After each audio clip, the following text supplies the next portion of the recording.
Okay student, now हम आगे जाते हैं डेफिनेशन में। तो क्या आती है next is a zero matrix, या तो फिर उसको नल नल मैट्रिक्स भी बोला जाता है। तो जीरो मैट्रिक्स यानी क्या?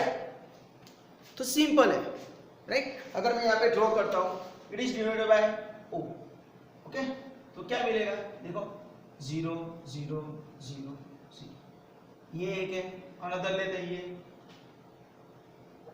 0 0 0 0 0 0, सिंपल, राइट।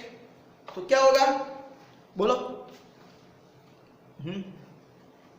कि मैट्रिक्स के अंदर अगर सभी एलिमेंट जीरो है, all the elements in matrix is zero, है ना, બધા एलिमेंट मैट्रिक्स ना शून्य हो, तो it's called zero matrix, simple. Okay, चलो आगे जाते हैं। क्या है next is a diagonal matrix.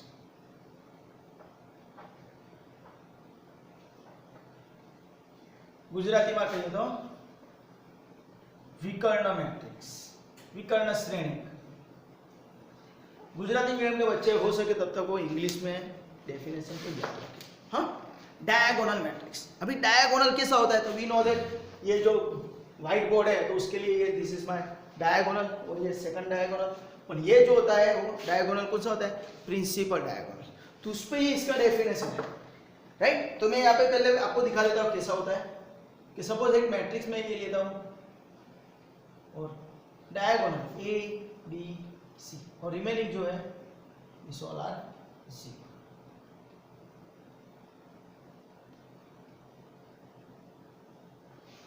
Right. Diagonal matrix की डेफिनेशन क्या है, तो सिंपल है कि प्रिंसिपल डायगोनल पे जितने भी एलिमेंट है उसके अलावा जितने भी एलिमेंट है वो सभी कैसे होने चाहिए, जीरो होने चाहिए। तो इस कॉल्ड डायगोनल मैट्रिक्स। समझ में आया? वापिस बोलता हूँ, डायगोनल मैट्रिक्स का मतलब क्या होता है, जो डायगोनल एलिमेंट्स होते हैं, डायगोनल एलिमेंट्स यानी प्रिंसिपल डायगोनल एलिमेंट जो होते हैं उसके अलावा जितने भी एलिमेंट है वो सभी कैसे होने चाहिए, जीरो। तो उसको क्या बोला जाता है, डायगोनल मैट्रिक्स। समझ में आया? थोड़ा सा इसमें मैं आगे जाता हूं, राइट। यूनिट मैट्रिक्स, या तो फिर आइडेंटिटी मैट्रिक्स। आइडेंटिटी मैट्रिक्स तो अगर मैं पहले लिख देता हूं, बाद में आपको पता चलेगा क्या है। कि फर्स्ट ऐसा है 1 0 0 1, and another like this one 1 0 0 0 1 0 0 0 1।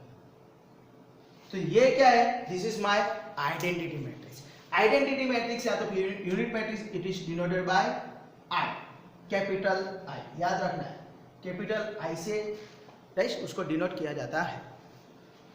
यहां पे ये जो है उसका ऑर्डर कितना है, तो 2 रो 2 कॉलम, यानी इसको मैं कैसा लिख सकता हूं, I 2/2। सिमिलरली इसको मैं कैसा लिख सकता हूं, I 3/3। क्यों, 3 रो और 3 कॉलम। तो याद रखना है, आइडेंटिटी मैट्रिक्स जो होता है उसके अंदर क्या होता है, जो प्रिंसिपल डायगोनल जो एलिमेंट है वो कैसा होता है, सबका मालिक एक। सभी एलिमेंट कैसे होने चाहिए, वो एक होने चाहिए, और रिमेनिंग जो है वो कैसे है, जीरो। हाँ, तो ये क्या है, प्रिंसिपल डायगोनल एलिमेंट पे जितने भी एलिमेंट है वो 1 है, और रिमेनिंग एलिमेंट अगर जीरो है तो it's called identity matrix. Okay, और बाद में इसमें एग्जाम में पूछते हैं I 2/2 is equal to blank, MCQ में आता है I 3/3 is equal to blank. तो आपको ये लिखना है कि 1 0 0 0 1 0 0 0 1। सिमिलरली अगर मैं थोड़ा सा इसी डेफिनेशन में थोड़ा आगे जाता हूं, स्केलर मैट्रिक्स। तो कैसा है स्केलर मैट्रिक्स, देखो सिंपल है, 5 0 0 0 5 0 0 0 5, या तो फिर ऐसा भी मैं लिख सकता हूं 2 0 0 2, राइट। कि जो डायगोनल एलिमेंट होते हैं वो सभी सेम है, हाँ डायगोनल एलिमेंट है वो सभी सेम है, और रिमेनिंग एलिमेंट्स आर जीरो। हाँ रिमेनिंग एलिमेंट जो बाकी के जितने एलिमेंट है डायगोनल के अलावा वो सभी जीरो है, तो उसको क्या बोला जाएगा, स्केलर मैट्रिक्स। हाँ तो देखो यहाँ पे 5 5 5 2 2 है ना, सेम है, तो ये क्या बोलते हैं, इसको स्केलर मैट्रिक्स बोला जाता है। समझ में आया, डायगोनल एलिमेंट सभी सेम है और रिमेनिंग एलिमेंट्स आर जीरो, तो उसको बोलते हैं स्केलर मैट्रिक्स। डायगोनल एलिमेंट सभी 1 है और रिमेनिंग एलिमेंट क्या है, जीरो, तो उसको बोलते हैं identity matrix. Diagonal element non zero है और रिमेनिंग एलिमेंट जीरो है ना। यहाँ पे जरूरी नहीं है कि ये तीनों एलिमेंट सेम होने चाहिए, तो उसको क्या बोलते हैं, डायगोनल मैट्रिक्स। समझ में आया, तो यहाँ पे मैंने आपको ये सभी डेफिनेशन बताई है। अभी नेक्स्ट है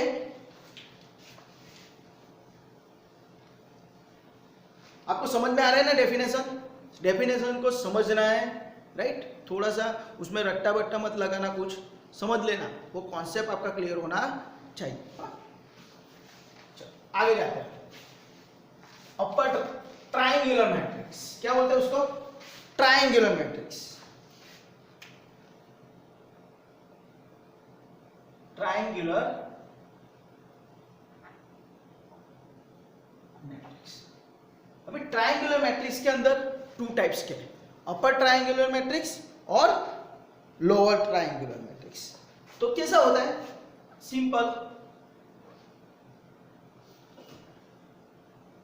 2 3 4 1 2 5 0 0 0।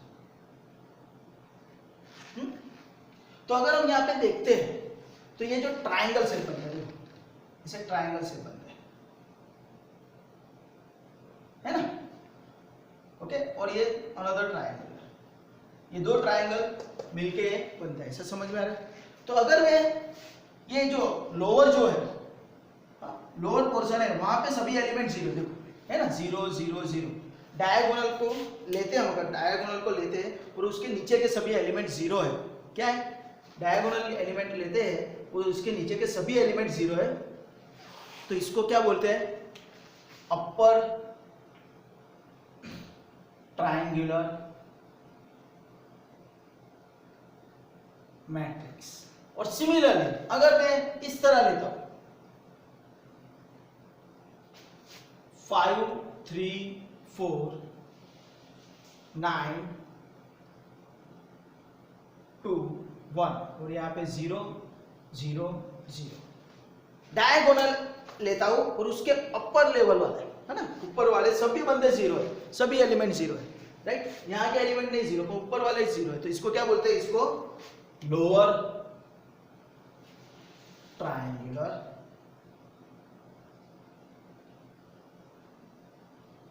मैट्रिक्स। एग्जाम में कभी कभी पूछते हैं कि given matrix is lower triangular और अपर ट्रायंगुलर, तो अपर ट्रायंगुलर के लिए क्या आएगा कि डायगोनल जो दिया है एलिमेंट, उसके नीचे वाले सभी बंदे जीरो, और लोअर के लिए क्या है, जो डायगोनल दिया है उसके अपर वाले सभी क्या एलिमेंट जीरो। समझ में आया, ओके। तो इस तरह क्या होता है, आपके ये 2 मैट्रिक्स क्लियर हो जाते हैं। एग्जाम में पूछते नहीं है कि लोअर ट्रायंगुलर की डेफिनेशन लिखो, अपर ट्रायंगुलर की डेफिनेशन लिखो, पर आपको ये आनी चाहिए, ओके। अभी हम आगे जाते हैं। नेक्स्ट इज 2 डेफिनेशन ले लेते हैं, कितनी minute 10। Next is singular matrix, very important, singular matrix, right. तो याद रखना है, सिंगुलर मैट्रिक्स किसको बोलेंगे, गुजराती में बोलते हैं उसको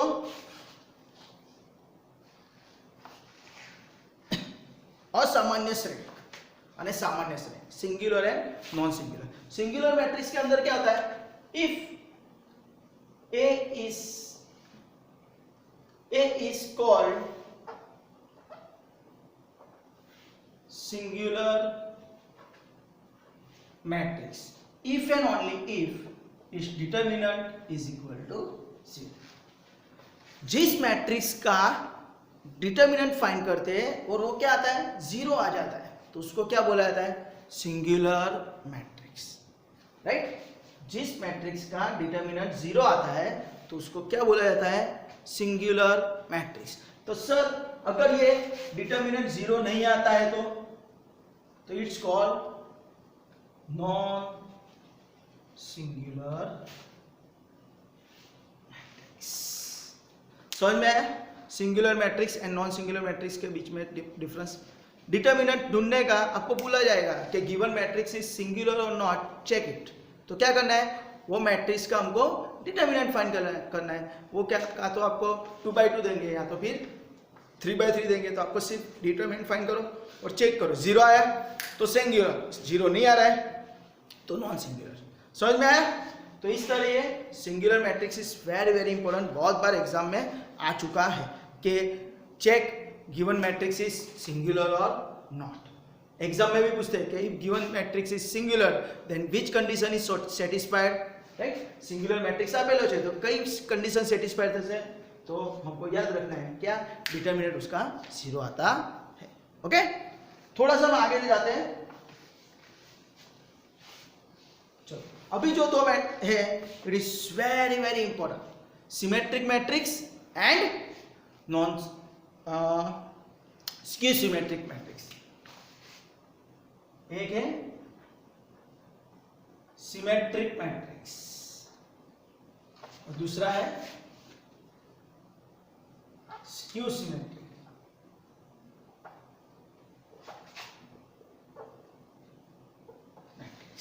सिमेट्रिक बोले तो हम आईने के सामने, मिरर के सामने खड़े रहते हैं तो कौन दिखता है. अगर मैं आईने के सामने खड़ा रहता हूं तो क्या दिखता है, सामने सलमान खान दिखेगा, नहीं मैं ही दिखूंगा ना. ऐसा तो नहीं होता है कि हम आईने के सामने खड़े हैं तो सामने कोई दूसरा पर्सन दिख रहा है. अगर दूसरा पर्सन दिख रहा है तो समथिंग इज रॉन्ग, राइट. यानी कहने का बात क्या है, सिमेट्रिक मैट्रिक्स के अंदर ऐसा ही है, राइट.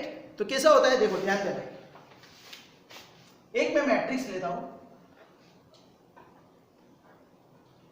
1 2 3 2 5 4 3 4 6. तो this is my symmetric matrix. कैसे सर, तो देखो ध्यान देना. ये जो मैट्रिक्स होता है वो अपने को पता है ऐसे फॉर्म में होता है, A11 A12 A13 A21 A22 A23 A31 A32 and A33 इस फॉर्म में होता है, राइट. तो हम अगर देखते हैं तो ये जो डायगोनल एलिमेंट है वो सब में देखो 1 1 2 2 3 3. यानी अगर मैं इसको AIJ दे देता हूं, AIJ फॉर्म, तो याद रखना है क्या कि सिमेट्रिक मैट्रिक्स के अंदर AIJ इक्वल टू क्या हो जाता है, AJI for all I and J. सभी I और J के लिए AIJ इक्वल टू AJ. यानी देखो A12 है तो वो मेरा एलिमेंट कौन सा होना चाहिए, A21. A32 है तो वो एलिमेंट कौन सा होना चाहिए, A23. A13 है तो वो एलिमेंट कौन सा होना चाहिए, A31. A11 है तो उसको मैं रिवर्स ऐसा लिखता हूं तो क्या हो जाएगा, A11 ही होगा, राइट. तो आप देखते देखो A21 वाला बंदा तो ये रहा यानी 2, तो उसका रिवर्स A12 यहाँ पे होना चाहिए, तो देखो 2. सिमिलरली ये कौन सा है, 3, A31 है ये एलिमेंट, तो वही एलिमेंट A13 है, देखो सेम है ना. यानी ये कंडीशन सेटिस्फाई होनी चाहिए, AIJ इक्वल टू AJI. अगर ऐसा सेटिस्फाई हो जाता है तो उसको क्या बोलते हैं, सिमेट्रिक मैट्रिक्स. हम आईने के सामने खड़े रहते हैं तो हम ही दिखते हैं, दिस वाई. यहाँ पे मिरर इमेज 1 2 है तो 2 1 है ना, 1 2 है तो 2 1 सेम. ये 3 1 है तो ये 1 3, ये 3 2 है तो ये 2 3. तो दोनों एलिमेंट सेम है, देखो 4 4 3 3 2 2. और ये तो 1 1 बोलो 2 2 बोले 3 3 बोलो, ऐसा वैसा करो सेम ही आने वाला है. तो ये क्या हो गया, सिमेट्रिक। तो स्क्यू सिमेट्रिक में क्या होता है, तो देखो सिंपल है, स्क्यू सिमेट्रिक में क्या होता है, तो इसके लिए एक सिंपल कंडीशन है कि जो डायगोनल एलिमेंट है वो सभी कंपलसरी 0 होने चाहिए। यानी first condition aij equal to 0 for i equal to j, right. जितने भी i इक्वल टू j है, means a11, a22, a11, a22 and a33, this all are 0। क्यों, i और j दोनों सेम है। और aij इक्वल टू क्या होना चाहिए, minus aji for i different from j। If i and j both are different तो क्या होना चाहिए, दोनों अपोजिट होने चाहिए। यानी सपोज मैं यहाँ पे लिखता हूँ 3 तो यहाँ पे कौन होना चाहिए, -3। यहाँ पे मैं लिखता हूँ 2 तो यहाँ पे कौन होना चाहिए, -2। यहाँ पे मैं लिखता हूँ -4 तो यहाँ पे कौन होना चाहिए, 4। समझ में आया। तो देखो हो रहा है सर, मैं ये एलिमेंट कौन सा है, a11, a22 और a33 सभी 0 है।